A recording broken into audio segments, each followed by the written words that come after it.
Ahí lo tiene, pero no queremos que se quede usted en que esto se trata nada más de un asunto de si es popular o impopular la medida del gobierno. Esto tiene raíces y tiene historia. Y justamente para hablar de eso nos visita en el estudio y le doy la bienvenida, de verdad con mucho gusto, a una gran periodista y escritora, Ana Lilia Pérez, que es autora de obras como El Cártel Negro y Pemex RIP, entre otras, que hablan justamente de este tema que es muy penoso, Ana. Primero, bienvenida, ¿cómo estás? Muchas gracias, gracias por la invitación. No, al contrario, gracias por aceptarla. Y es justo para hablar, mira, aquí tengo Pemex RIP. Y digo es muy penoso porque Pemex era el orgullo de los mexicanos, era la gran empresa de la nación. ¿Y qué pasó? ¿Cómo llegamos de eso, que era un emblema internacional de México, a lo que estamos viviendo, a lo que la gente está padeciendo ahorita? Que parece apocalíptico, ¿no? Pues pareciera. Pues es lo que hoy vive la población. Ese efecto de lo que ocurría ya en Petróleos Mexicanos desde hace muchos años, que era un saqueo.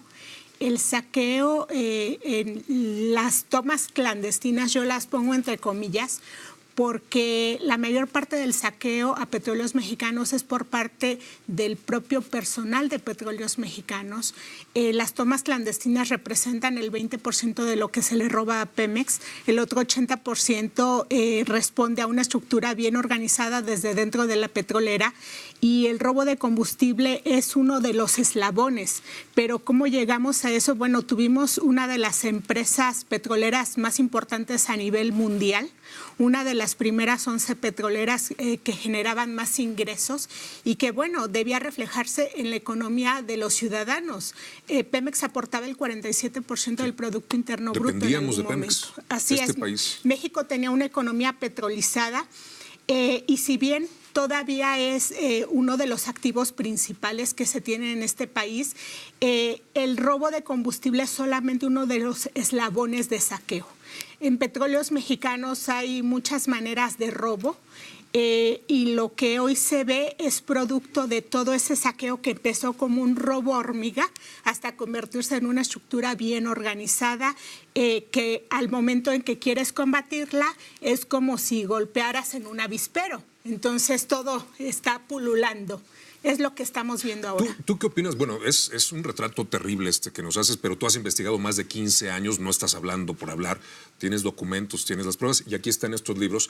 Pero déjame preguntarte, por esta historia que conoces, ¿tú cómo ves la medida? ¿Tú pensabas que iba a haber el cierre de los ductos para combatir esta manifestación de la delincuencia dentro de Pemex o no? Bueno, cuando se conoce el modus operandi en el robo de combustible, como lo conozco yo, como la palma de mi mano, lo he estudiado a profundidad, lo he padecido también. Yo publiqué un libro en el año 2011 que se llama El Cártel Negro y el subtítulo de ese libro es Cómo el crimen organizado se ha apoderado de Pemex. Y en ese libro ya se revelaba lo que hoy estás viendo, de lo que hoy se reconoce públicamente, que es toda una estructura de saqueo que comienza desde las áreas de producción petrolera, desde que la materia prima, o sea, el hidrocarburo, llega a las refinerías para el proceso de refinación. Hay dobles contabilidades para maquillar lo que entra y tener un margen de maniobra para sacar lo otro. Con pipas, por eso se habla de tantos volúmenes de pipas que se le roban a Pemex. Hay un modo de operar de la doble facturación y el tema de los ductos. Todo el sistema de transporte o una parte del sistema se hace por poliducto.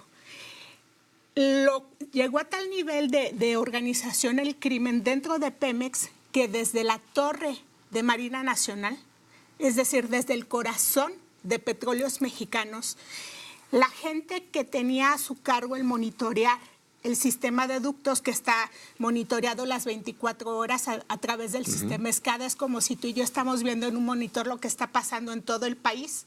Lo que hacían era permitir que se robaran ese combustible intermitentemente. Bueno, esto lo ha retomado el presidente, lo ha dicho así con estas mismas palabras y ahora decidió combatir cerrando los ductos. Y esto es todo lo que yo planteaba ya desde el libro El Cártel Negro y un punto importante, las tomas paralelas. Y aquí viene la respuesta a la inquietud y a la inquietud que tiene la ciudadanía de por qué cerrar los ductos.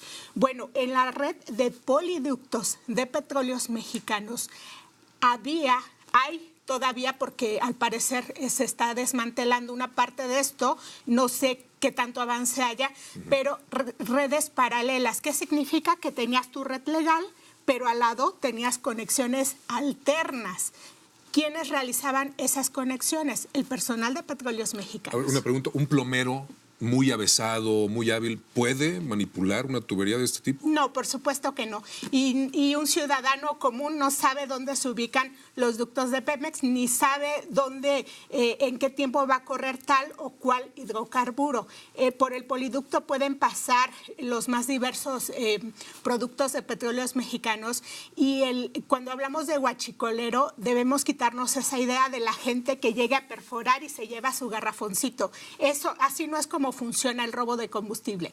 El robo de combustible funciona cuando el personal de la torre de control de Pemex monitorea, llama a quienes van a hacer la perforación, que son personas altamente especializadas en manipulación de válvulas, hacen la conexión y permiten que esa conexión paralela funcione.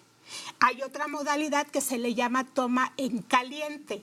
La toma en caliente es una perforación instantánea donde la realiza el personal de Pemex, llama a los huachicoleros que tienen los camiones que vemos circular cargados, llama a los cargadores, así se les define, acuerdan con la policía local de qué hora a qué hora van a entrar a cargar y hacen la carga. Así es como funciona el robo de combustible y lo peor, gran parte de ese mercado negro se comercializa en el mercado legal, es decir, en las propias gasolineras oficiales autorizadas por Petróleos Mexicanos. ¿Se han estado retirando permisos? ¿Se han estado negando algunos desde el principio de esta administración? ¿Tiene que ver con esto? Tiene una lógica total porque las gasolineras compran cierta producción a Pemex, cierta gasolina. Cuando una gasolinera deja de comprar o de plano no compra y sigue funcionando es porque todo lo que vende es robado. Y así es como se identifica a las gasolineras. Los reglamentos para empresarios franquiciatarios de gasolineras de Pemex les exigen, por supuesto, que todo lo que comercialicen debe ser legal. Pero lo que comenzó a ocurrir en muchas áreas era que el empresario, en vez de comprarle a Pemex, empezaba a comprar a los ordeñadores, que a veces eran los propios transportistas de Petróleos Mexicanos, o compraba una parte a Pemex y otra parte a los ordeñadores. Los estados que estamos viendo afectados, que son básicamente 6, digo, hay problemas en otras ciudades, pero a nivel de estado son 6. Guanajuato resalta mucho, ahí está la refinería de Salamanca, pero tiene que ver, de acuerdo a tu experiencia y tu investigación, ¿estos territorios están vinculados a este tipo de tráfico? ¿Es porque ahí se daba más? Es una de las hipótesis que se ha manejado. Sí, completamente. Estado de México, por ejemplo. Te podría decir que la refinería de Salamanca es el origen del huachicol en México. Y el huachicol no comienza con el robo de gasolina, sino de asfalto. ¿Por qué de asfalto? Porque era lo más fácil de comercializar. ¿Quiénes lo comercializaban? Los propios transportistas de pipa, que eran a quienes se les encargaba movilizar este producto. ¿Quiénes eran los transportistas? Empleados sindicalizados de Pemex. El ser chofer de pipa en Petróleos Mexicanos es uno de los puestos más cotizados. El líder del sindicato petrolero, por ejemplo, tiene un puesto de chofer de pipa.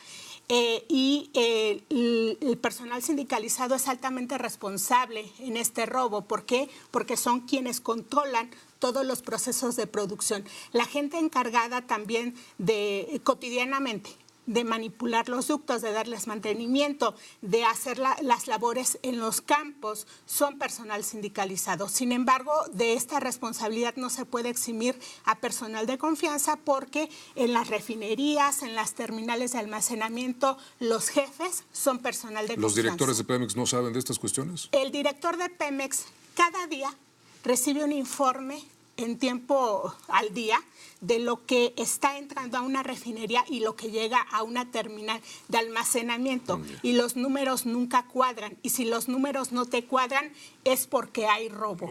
Y los directores son informados de esto. Además, hay que recordar que el funcionario público tiene responsabilidad por colusión o por omisión. Es doble y es gravísimo. De eso le hablábamos. No queríamos y no queremos que se quede usted con la impresión de que esto se trata nada más de si es magna o si es premium, de si hay o no hay.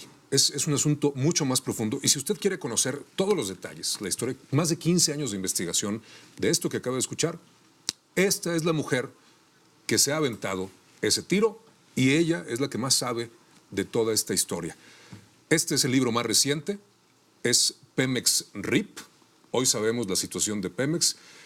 Es editorial Grijalbo, Vida y Asesinato de la principal empresa mexicana. Lo que antes era Orgullo y hoy usted acaba de escuchar en lo que se ha convertido. Así que estamos hablando de una medida que puede ser impopular, pero de acuerdo a todo esto que nos ha revelado, a todo esto que has investigado, que está documentado, es ineludible. Bueno, yo sí quisiera que la ciudadanía también hiciera conciencia de que cuando hablamos de huachicol no estamos hablando de comprar o no algo barato. Estamos hablando de violencia, de muerte, de sangre, estamos hablando de crimen organizado al más alto nivel.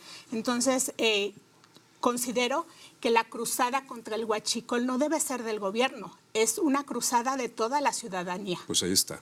Con esa frase que me parece una imagen muy poderosa porque tenemos responsabilidad en todo lo que tiene que ver con la vida pública. Lo dejamos. Muchísimas gracias, Ana, de verdad. Apreciamos mucho, sobre todo tu trabajo. Hay que ser valiente para sostener una investigación así.